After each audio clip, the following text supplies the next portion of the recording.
You are back watching The Beat Santa Cruz, the Real Estate Beat with Mr. Jason Renno and Gene Bleecker. And Jason, I'm ready for our first celebrity lineup. Batter up. First up is Sam Nealon with Keller Williams VIP Properties. Hi, I'm glad to be here. If you like to be first up at bat. Always, because I like to close the deal right there. There you go. Don't give anybody else a chance, right? Love that. Well, speaking of chances, you obviously you work with a lot of buyers and sellers, both sides, not just the listings, but buyers and sellers. When it comes to the actual sale or the transaction, what do you find that buyers want most, as well as what do sellers want most? Okay, that's a great question, Jason. It's a great question because they actually have pretty different goals. The sellers, 99% of the time, what a seller wants is highest net profit, least amount of hassle, shortest amount of time on the market. So they have pretty clear-cut goals. A buyer generally wants biggest property, least amount of money. So they're actually kind of opposite on the spectrum, right? One is over here and one is over here. And our goal is to bring them together, find a win-win so that each of them kind of get what they want, but they end up with something they're satisfied with. A fair transaction. Yeah, a fair transaction, sure. Perfect. Sounds like a plan. Yeah, thank you.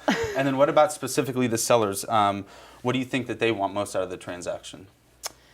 Okay, so here's the thing. Sellers, like I said before, they want the highest net gain. They want the shortest amount of time on the market with the least amount of hassle. So in order to do that, there's two things that are tried and true, and they will always sell a property, is if you price competitively and you market appropriately. So what I mean by that, if you're a seller and you're thinking, okay, I want to sell my property, I will say, great, let's fairly and realistically assess your property. Look at the condition of the property, look at the amenities that it offers, but you need to do that in the context of what's going on in the local market or the comparable sales that have happened in the last 30 to 60 days. Because if you have a buyer that's financed, that's what's going to happen is an appraiser is going to look at those last close of escrows in the last 30 to 60 days.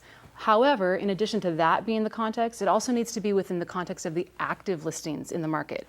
So if I'm a seller, I need to look at what's my property like, what's it like compared to these, and then what's it like compared to the active ones that are going to be my competition, and really how do I make myself more attractive to the buyers that are going to be looking there.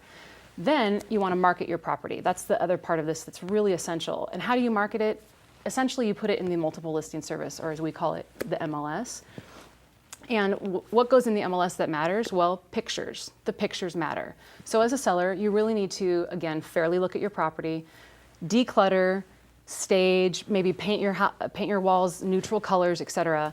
But really, we're going to come in with a professional photographer and we're going to photograph your property. And then those are going to go out on the World Wide Web, right? That's where Zillow, Trulia, Redfin, Realtor.com, they pull those pictures from the MLS.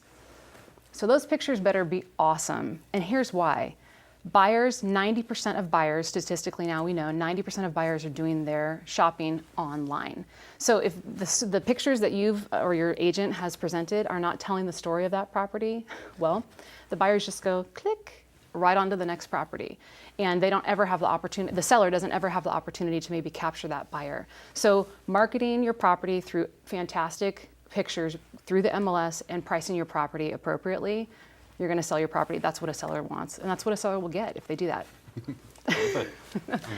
Well, I think what an answer. Well, it is. I think sellers need to hear that because I couldn't tell you 10 years ago an agent talking to somebody and saying the importance of taking a picture of the home, but now that everybody's on the internet and they're looking, I mean, it's truly showtime. It's accountability, right? Really. And you know, I'm surprised a lot at what homeowners are willing to allow their agents to use as marketing materials for them. I mean, we see a lot of very interesting, memorable things. Well, sometimes I guess what I'm hearing is sellers are getting in their own way.